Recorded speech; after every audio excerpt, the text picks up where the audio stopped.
Parmi les marionnettes les plus emblématiques des non moins emblématiques guignols de l'info, celle de Johnny Hallyday est certainement l'une de celles que les téléspectateurs citent le plus facilement. Elle fait d'ailleurs partie des 3 premières créées, à l'époque du lancement de l'émission d'humour de Canal+ en 1988, avec celle de P. Day et de Serge Gainsbourg. Mais son sosie en latex n'aurait pas eu le même retentissement sans son célèbre gimmick à queue.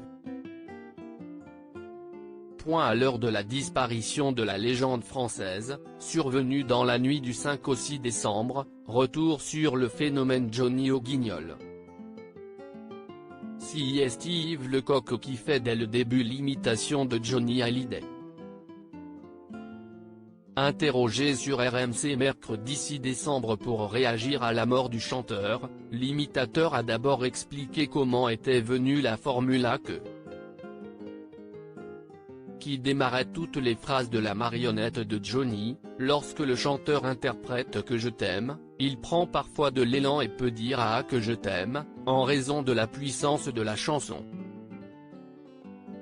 Un détail qui n'échappe pas à Yves Lecoq qui, pour sa caricature, l'extrait et le multiplie.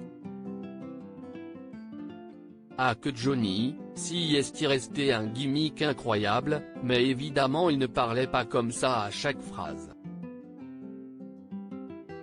Au départ, on était complètement dans la caricature, et puis la voix de Johnny a mûri, on s'est rapproché de l'original. En revanche, son rire, je l'ai recréé, a confié Yves Lecoq à Jean-Jacques Bourdin sur RMC. Quant à la boîte à coucou, c'est François Rollin, l'un des créateurs du programme, qui imagine ce concept totalement farfelu. Comment Johnny a-t-il réagi face à cette caricature? C'était dur pour Johnny, mais il n'a pas protesté, il est resté immense, digne et puis ça s'est arrêté, a confié le journaliste Philippe Manœuvre sur le plateau de BFM TV.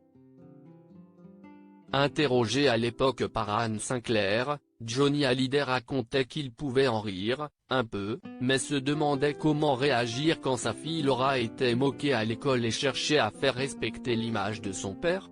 De son côté et toujours sur RMC, Yves Lecoq reconnaît que Johnny Hallyday n'a pas apprécié comment il avait été ridiculisé.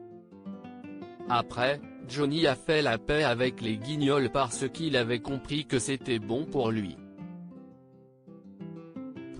C'était un hommage à la star qu'il était. Et de préciser, Johnny avait compris qu'il y avait un nouvel effet Johnny avec cette marionnette qui touchait une autre génération. Ça a été une période charnière. En 1989, malgré la blessure, l'artiste est lui-même venu au Guignol couper le nez de sa marionnette. Les fans se sont soudés contre cette représentation humoristique de leur idole et certains ont même envoyé des menaces à l'imitateur. Aujourd'hui, les guignols de l'info ont choisi de rendre hommage à la star avec beaucoup de tendresse, sans oublier pour autant le fameux « ah que ».